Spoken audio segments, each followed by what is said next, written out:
Sana hindi na lang kita nakilala. Kasi kung alam ko lang na magkakaganito rin pala tayo, sana pala hindi na ako naniwala sa'yo. Kung alam ko lang, sana pala hindi na ako nagtiwala sa'yo.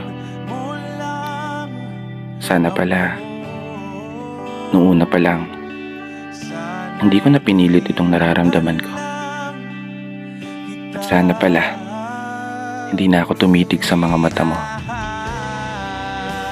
Kasi sa totoo lang, basag trip ka din kasi. Matapos akong maniwala sa sinabi mong hanggang dulo tayong dalawa, eto iniwan mo akong mag-isa. Matapos kang mga ako na ako lang at wala nang iba, eto ako, pinagmukha mo akong umasa, naniwala, sumugal at tumaya sa'yo. Pero sasaktan mo lang din pala ako. Tapos ipagpapalit mo lang din pala ako dun pa sa kamukha mo. Biro lang. Eto, seryoso na. Kape ka ba? Kasi mainit ka lang kapag bagong timpla. Ganado ka lang kapag umpisa. Pero nung tumagal, lumamig na. Hanggang tuluyan ang nawalan ng halaga. Mga alaala na binuo nating magkasama. Mga pangako, mga pangarap na inukit nating dalawa. Mga sandali na nag-iwan ng marka sa isip ko. Papasabi ka na lang talaga na sana hindi ka na lang dumating sa buhay ko.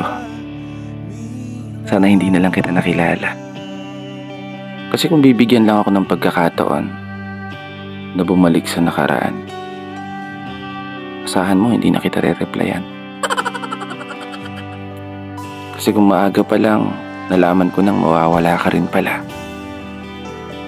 sana hindi na kita sinugalan. Sana hindi na kita minahal.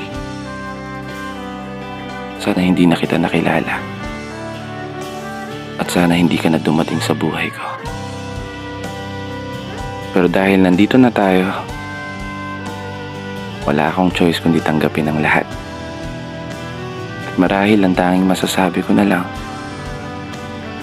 salamat sa lahat. Malaya na ako. Dito na nagtatapos.